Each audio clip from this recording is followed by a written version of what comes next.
Dopamine. You've heard of it. It's often called the feel-good neurotransmitter. Maybe you think it's all about pleasure, the rush you get from eating your favorite dessert or receiving a compliment. Well, it's more than that. It's not just about fleeting moments of joy. Dopamine is the engine of desire. It drives you to pursue your goals and dreams. It's the fire in your belly, the spark that ignites your passion and determination. It pushes you to achieve. Think about it. You eat something delicious, dopamine surges, you crave more. It's a cycle of motivation. You see a notification on your phone, dopamine piques your interest, you click. It's that irresistible urge to know more. You want to know what's happening. Curiosity is fueled by dopamine. Scientists did an experiment with rats. They wanted to understand how powerful dopamine really is. They stimulated the reward center in the rat's brain. Guess what happened? The rats went crazy. They couldn't get enough. They kept pressing a lever to get more stimulation. Over and over again. They even forgot to eat and sleep. Their basic needs were ignored. This shows us something amazing. Dopamine is powerful. It has a profound impact on behavior. It can make us repeat behaviors again and again, even if they aren't good for us. The power of dopamine can be a double-edged sword. Our brains love dopamine. It feels good. Dopamine is often called the feel-good neurotransmitter because it plays a major role in reward and pleasure systems in our brain. But here's the catch. Our brains are also really good at adapting. They constantly adjust to new levels of stimulation and try to maintain a state of equilibrium. They strive for balance. We call this homeostasis. It's the brain's way of keeping everything in check, ensuring that we don't get overwhelmed by too much stimulation. When we get a lot of dopamine, our brains try to adjust. They tweak their sensitivity to maintain that balance. They become less sensitive to it. This is called tolerance. Over time, the same amount of dopamine doesn't have the same effect. We need more and more stimulation to get the same feeling. Think about video games. At first they're exciting. The thrill of a new game can be exhilarating. You get dopamine from leveling up. Each achievement gives you a burst of pleasure. But over time you need more challenging games. The old ones just don't cut it anymore. You need bigger rewards to feel the same excitement. The stakes have to be higher to get that same rush. This is how addiction happens. The brain becomes trapped in a cycle of needing more and more dopamine.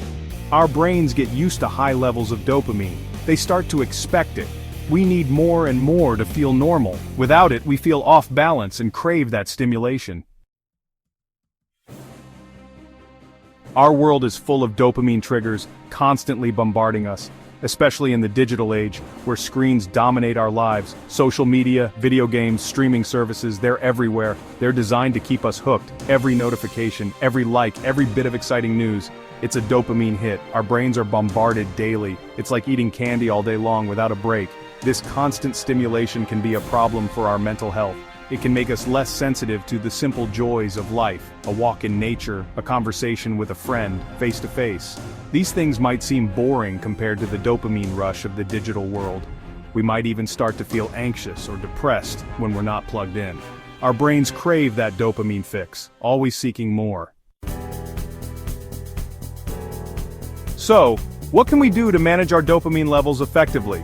We can't just unplug from the modern world, as our lives are deeply intertwined with technology, but we can be smarter about our dopamine intake by making conscious choices. We can take back control of our lives and our mental well-being. One effective method is a dopamine detox, which helps reset our brain's reward system. This doesn't mean giving up all pleasure, but rather finding joy in simpler, more meaningful activities.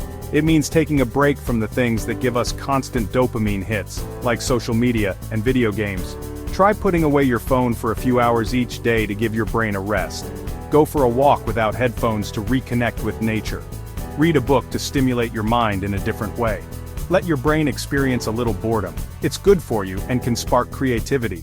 We can also manage our dopamine by connecting it to healthy behaviors and rewarding ourselves appropriately. Want to watch a movie? Set a goal to complete a task first. Go for a run or exercise before indulging in screen time. Finished a work project? Allow yourself some social media time as a reward for your hard work. Remember, dopamine is a powerful molecule that influences our behavior and emotions. It can work for us or against us, depending on how we manage it. By understanding how it works, we can harness its power to improve our lives. We can live happier, healthier, and more fulfilling lives by making mindful choices. And if you feel like you're struggling, don't hesitate to seek professional help. It's a sign of strength, not weakness.